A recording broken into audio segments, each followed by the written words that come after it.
ba ang gusto mo mangyari ngayon? Mawalan siya ng trabaho. Okay, ganito yan ha.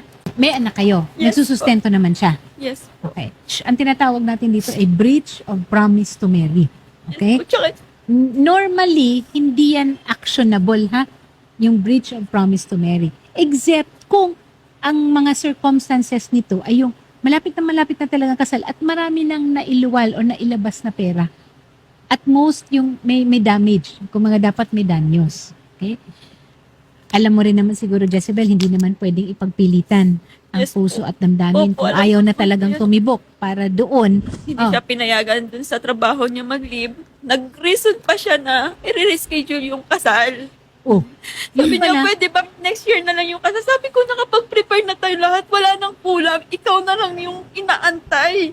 Pero ba't daw, ma'am? Ano pong reason daw niya? Sabi niya po, napag-initan daw po siya sa loob. Tsaka, hindi daw siya napayagang mag-leave. Yung that Yun. time na po pala noon, nakalib na talaga siya. Tapos, nasan daw? nasan siya? Hindi ko po alam. Eh, itong babaeng ito, sino naman ito? Bagong kilala lang niya? Ano ba? Sabi niya po on call po, January po siya nakilala. January lang nakilala? Yes po. Pinagpalit sa Wala. 8 years ninyo? Pinapostpone niya, 4 na raw bago yung kasal. Apparently po, nagpakasal sa iba? Yes po. Nang May 7. Ano po bang tulong nga pwede nating maibigay? Una-una po, umingi po kami ng pasensya. Ma'am Jezebel Sagun, doon po sa nagawa po ng personal namin na si Apprentice Man Benny Nagata.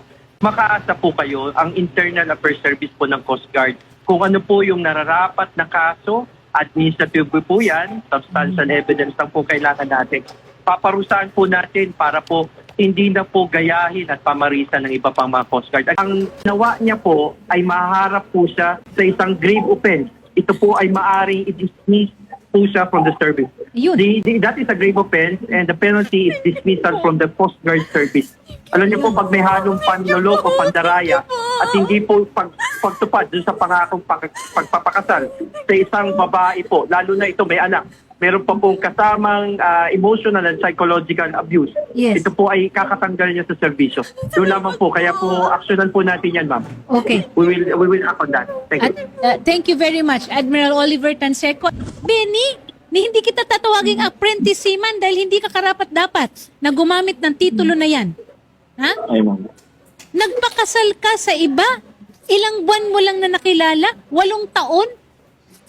Kinasama mo yung ina ng anak mo? At higit sa lahat, nagpakasal ka ng March, April, nagbigay pa ng pera para ipagpatuloy yung pag-ayos ng dokumento. Nagsama pa kami niya ng April, ma'am. Nagsama pa kayo, umuwi pa siya sa'yo. Opo, dinalap niya pa ako sa boarding house niya. Hindi ko naman expect na ganito mangyayari. Hindi ko akalain na manunood lang ako sa mga ganito. Hindi ako... Yun pala, ako nandito para magawan ako ng hustisya sa ginawa mo. Hindi lang to para sa akin para sa anak mo. Alam mo, tanggap ko pa maging may babae ka pero yung pinakasalan mo at iniwan mo kami, wala ng tatay ang anak mo. Tapos sa iba ka nagpakatatay. Alam kong may anak din yung babaeng yun to. Mas gusto mo pa maging tatay doon kaysa sa anak mo.